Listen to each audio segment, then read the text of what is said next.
Esta proposta de emenda constitucional, ela preocupa muito a universidade brasileira, a educação pública de uma forma geral, e podemos ampliar a própria concepção de Estado social no país, porque a PEC 241 tem como objetivo um congelamento de gastos num contexto em que a taxa de juros vai aumentando o bolo tributário destinado ao pagamento de juros e serviços da dívida. O que significa congelar, portanto?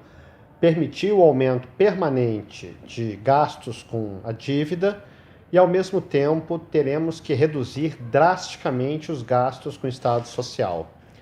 Tanto é verdade que os próprios estudiosos que vêm propondo essa medida, como os intelectuais conservadores organizados na Casa das Garças, como o economista Edmar Baixa, de que é necessário modificar a Constituição para que o ajuste fiscal tenha o alcance e a profundidade necessários.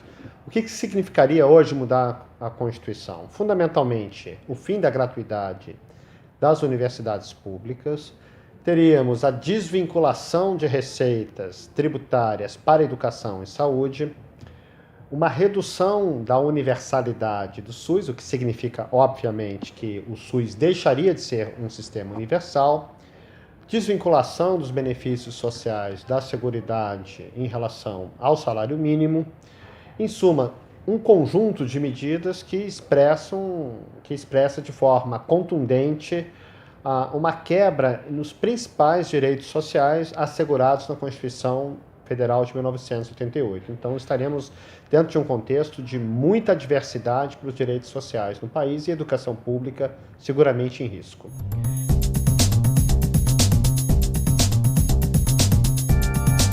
Um cenário catastrófico, porque a expectativa da área econômica é que com o congelamento nós teríamos uma redução relativa de gastos públicos da ordem de 1,5% do PIB nos prazos de 2 anos. Então, pensando aí um cenário de 10 anos, teríamos por baixo uma queda de gastos sociais da ordem de 7 a 8% do produto interno bruto, o que obviamente inviabiliza toda a possibilidade de manutenção de um sistema público de educação e saúde, previdência social, enfim, das políticas sociais de uma forma geral.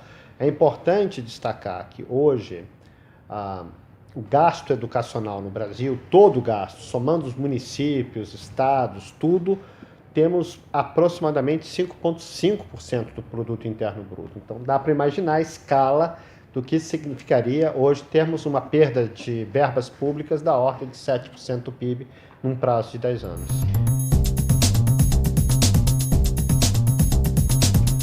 Diante de um quadro de corte dessa proporção, como está previsto pela PEC, nós teremos seguramente dificuldade de manter as universidades como instituições públicas, e esse é um objetivo. Por isso que, quando apresentaram o planejamento da PEC 241, já estava previsto no debate e no encaminhamento político dos defensores dessa medida o fim da gratuidade.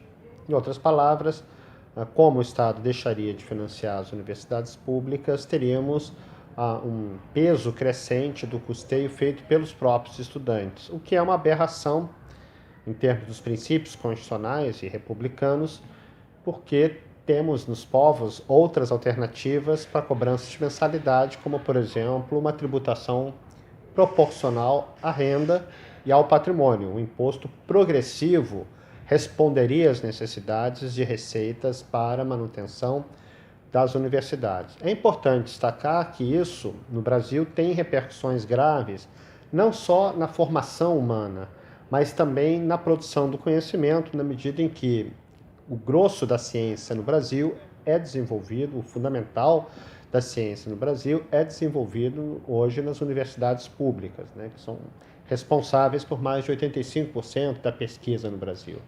Então, desmontar a universidade pública significa também desmontar toda expectativa de futuro em relação à ciência e tecnologia.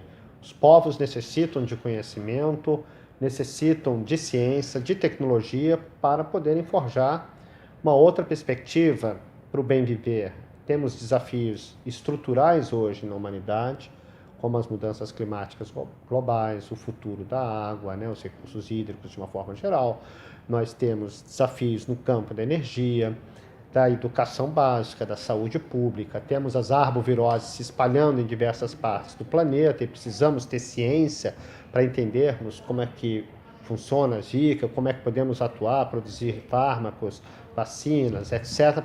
Todos os povos precisam de conhecimento, enfim, para ter uma melhor intervenção na natureza, na sociedade, e isso vai colocar o país numa situação profundamente neocolonial, tal como aconteceu no colonialismo na África, em que as universidades foram fechadas ou impedidas de vicejar. Nós teremos uma situação da mesma proporção caso de fato essa PEC seja aprovada. Seria um processo de desmonte profundo da educação pública e de um precioso patrimônio que temos do povo brasileiro, que são as suas universidades públicas.